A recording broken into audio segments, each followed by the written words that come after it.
ngayon ang ilang motorista ang naantalang pagbibigay ng plate number ng kanilang mga sasakyan.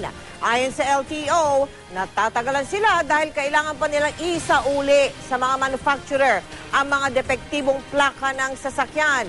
Pero ginagawa na raw nila ng paraan para masolusyonan ang problemang ito. Nakatutok si Steve Dailisan. Mag-iisang buwan na mula nang mabili ni Angelina Zamora ang kanyang sasakyan. Naisyuhan naman daw siya ng certification ng car dealer habang wala pang plaka mula sa Land Transportation Office o LTO.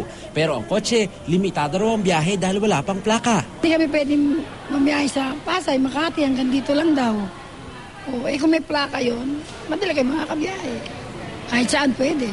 Problema rin daw ni Angelina ang sticker ng isa pa nilang AUV na hindi pa rin daw nakukuha kahit mag-iisang buwan nang in-apply ang rehistro. Ang dealer ni Angelina, sangkaterbang reklamo na rin daw ang natatanggap mula sa mga nakabili ng sasakyan mula pa noong August 2012. Hanggang ngayon, hindi pa kasi nare-release ang plaka at sticker mula sa LTO. May mga time na up to the extent, may mga nagagalit na sa amin, pinapagalitan kami. Wala naman kaming maisagot kasi hindi pa rin namin alam kung kailan magkakaroon ng plaka. Nagagalit sa amin, kami raw magbayad ng violation nila. Di man bumababa ang sales ng mga sasakyan, apektado naman daw ang release ng loan mula sa ibang bangko na hinihingi ang kopya ng plaka sa dealer. Kaya pati kita, nabibiti na raw. Sa taya ng LTO, di bababa sa 100,000 plaka hindi pa nare-release hanggang ngayon. Bunga raw ito ng pagsoli nila ng mga depektibong plaka mula sa manufacturer nito. Gayunman, ginagawa na raw nila ng paraan para madaliin ang release ng mga plaka simula ngayong linggo. Pansamantala, nilugan muna nila ang panguhuli sa mga sasakyang walang plaka. Medyo nirelax yung no plate, no travel policy. Gawa ng ang pagkukulang ay nasa gobyerno.